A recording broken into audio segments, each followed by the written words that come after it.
Gente, já começo contando a vocês que, com o apoio de partidos da base aliada, o governo conseguiu aprovar a taxação, a chamada taxação da blusinha no Senado.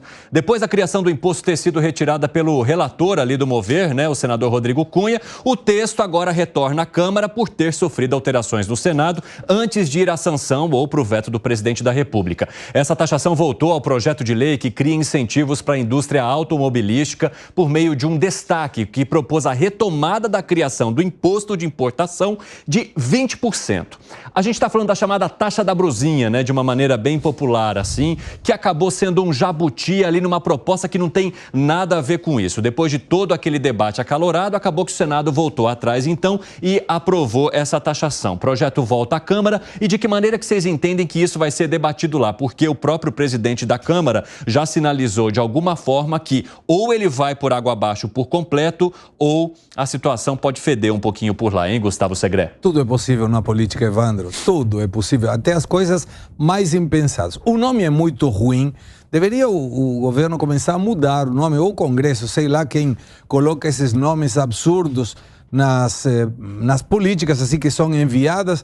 Mas um dado me chamou a atenção. Primeiro, foi votada por separado do contexto da Mover. E foi aprovada por 61 votos a 0. E isso foi porque foi meio genérico, não foi nominal, não foi indicando quem votaria que coisa. Aí o Zé Maria poderá trazer mais bastidores. Mas me chamou um pouco a atenção essa situação, Tinha que sair do jeito que fosse, porque o Lira já tinha avisado que poderia dar encrenca em deputados se tivesse alguma alteração.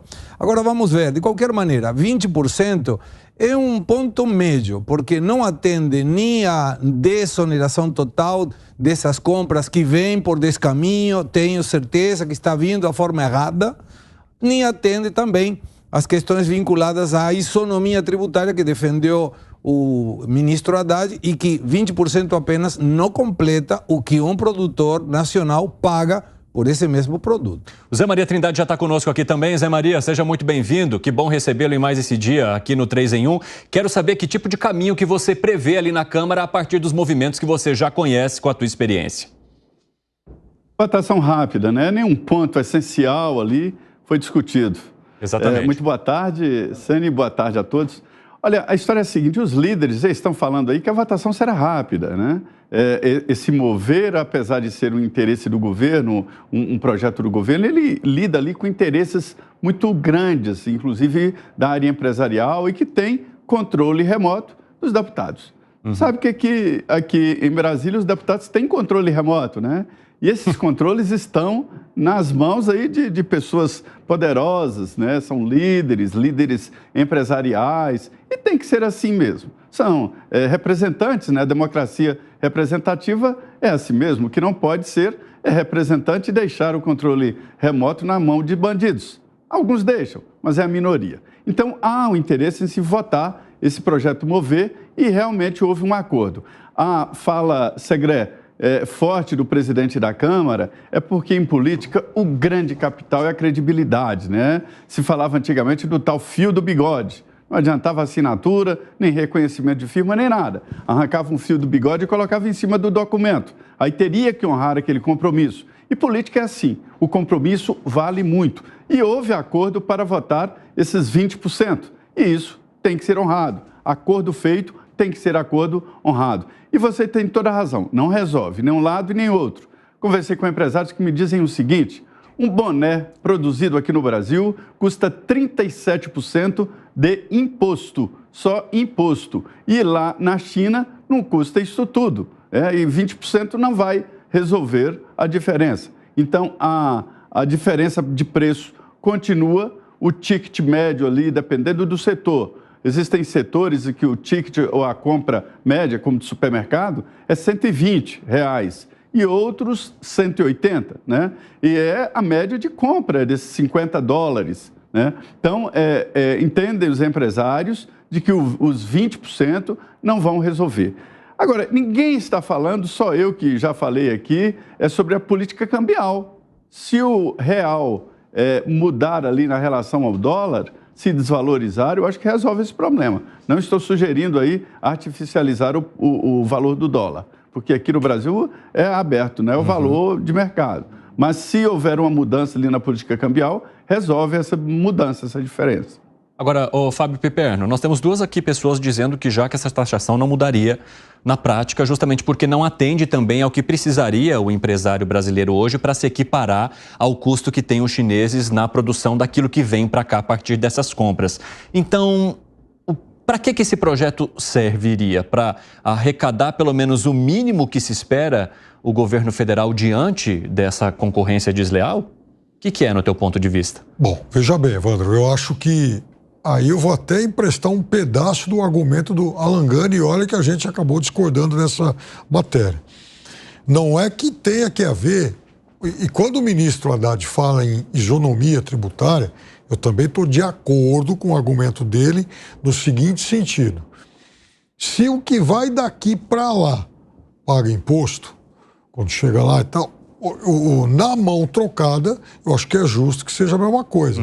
Agora, se a carga tributária aqui dentro é maior do que a carga tributária lá de dentro, lá da China, aí, meu amigo, aí não há o que fazer.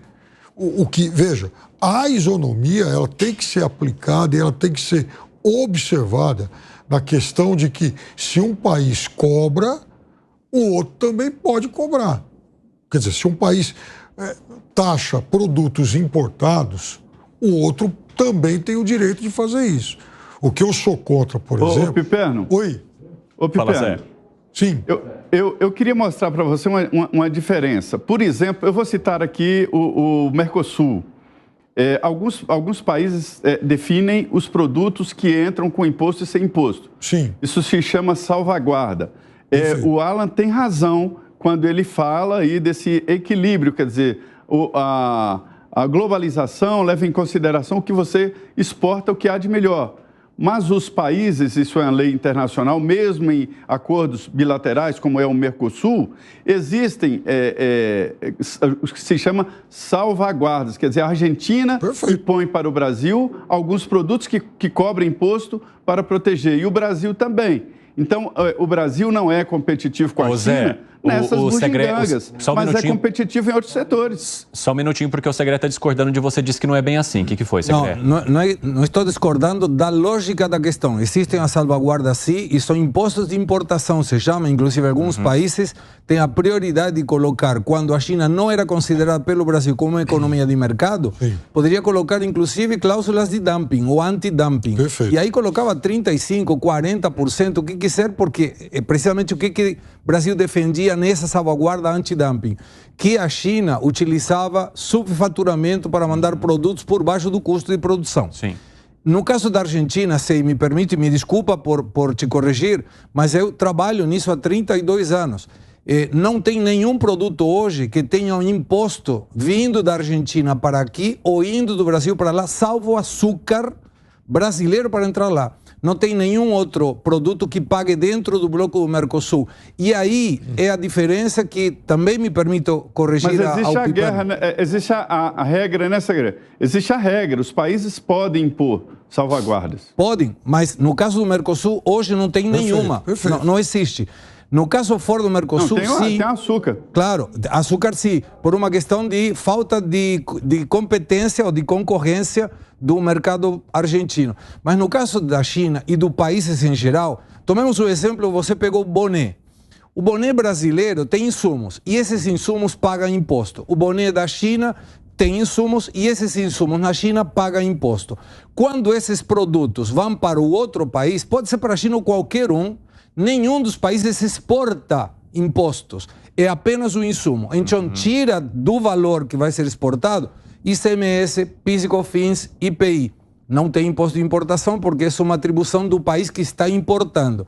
No caso da China, ele faz a mesma coisa. Não manda para aqui impostos. Por isso que são cobrados aqui. Da mesma forma que os impostos de produtos importados na China, provindos do Brasil, pagarão eventualmente impostos lá.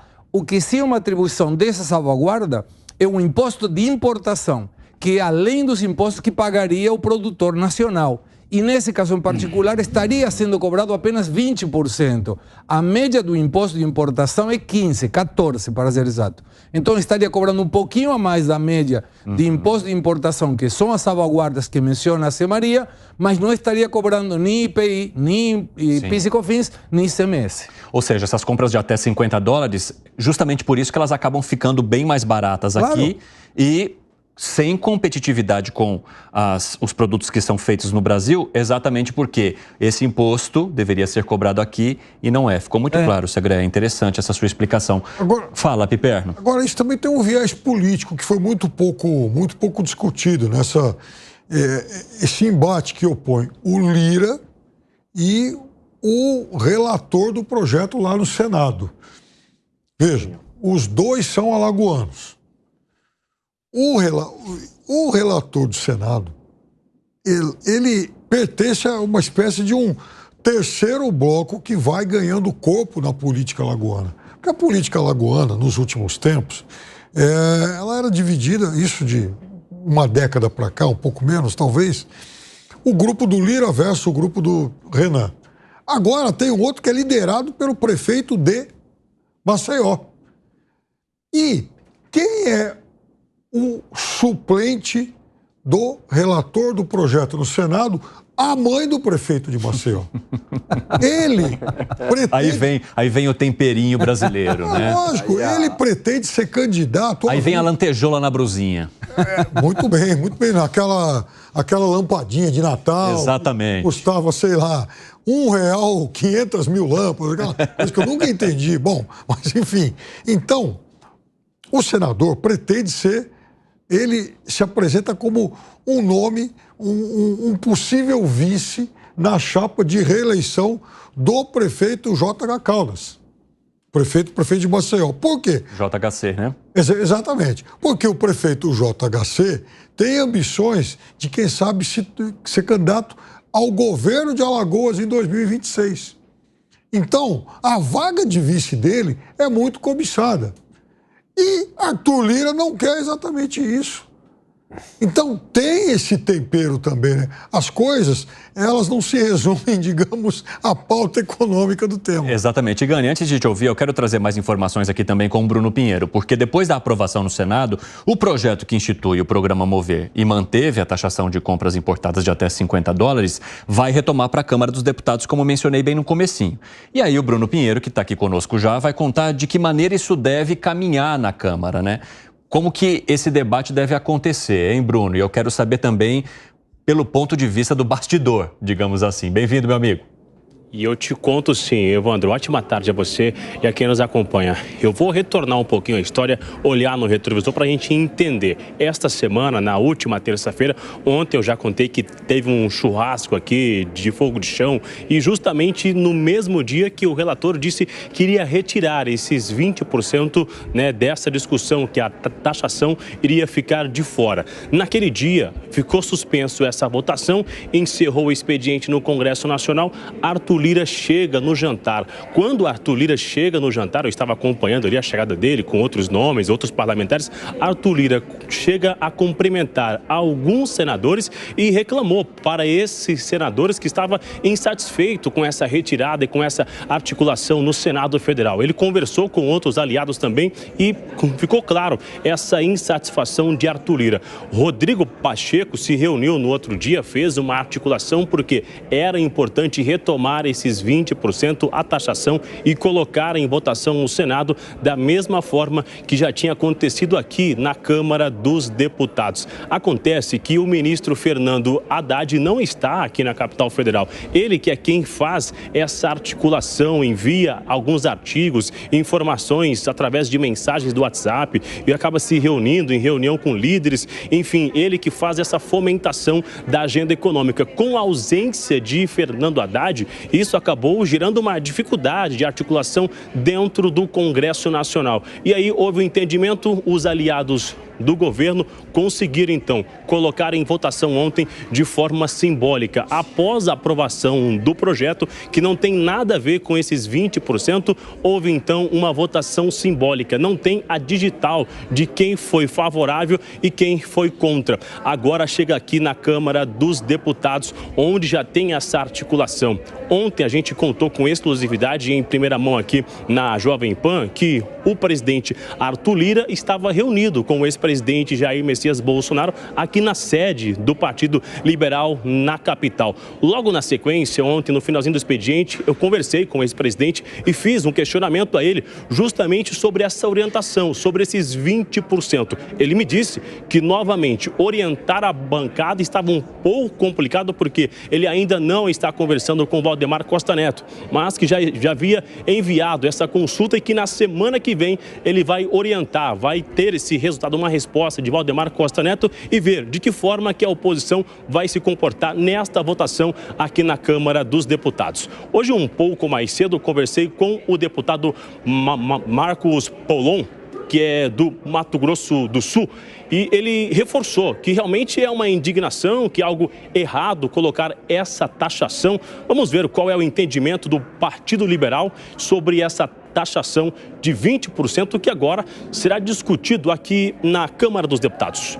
Com essa taxação, você impõe um ônus ainda maior e aumentar a tributação nunca é um caminho para uma economia saudável. A justificativa é que isso se destina à manutenção e proteção do emprego das empresas nacionais que vendem os mesmos produtos ou produtos similares. Bom, nós caminhamos na contramão, quando deveríamos reduzir o ônus dessas empresas, reduzir os tributos dessas empresas e facilitar o trabalho da empresa nacional para ela ter competitividade. Aumentamos o tributo dos produtos importados. Agora, Evandro, Geraldo Alckmin acha que esse gesto é muito importante. Isso vai ajudar a indústria, o comércio brasileiro, sobre essa competitividade no mercado internacional. Agora, o resultado a gente vai ver na semana que vem. Hoje, na quinta-feira, o clima é esse aqui, somente de visitação, porque aqui no plenário não tem nada funcionando. Evandro Cine. A gente segurando 20 minutos de discussão do assunto aqui no 3 em 1, vai vendo, galera, como é que tá a preocupação do pessoal lá no Congresso. Ó, Bruno tá mostrando pra gente. Aliás, Bruno, bela gravata, belo cabelo. Bruno que cortou o cabelinho pra aparecer aqui no 3 em 1, tá na régua assim, né? E aí ele saiu do vídeo justamente no momento em que eu elogiei. E aí o nosso repórter, o Bruno que tá mostrando pra gente como que tá a imagem. Ó, o pessoal preocupado ali, né, com a desoneração da folha de pagamento, que é um tema que a gente vai falar daqui a pouco também, com a taxação das blusinhas, todo mundo saiu para comprar blusinha, né, Bruno Pinheiro?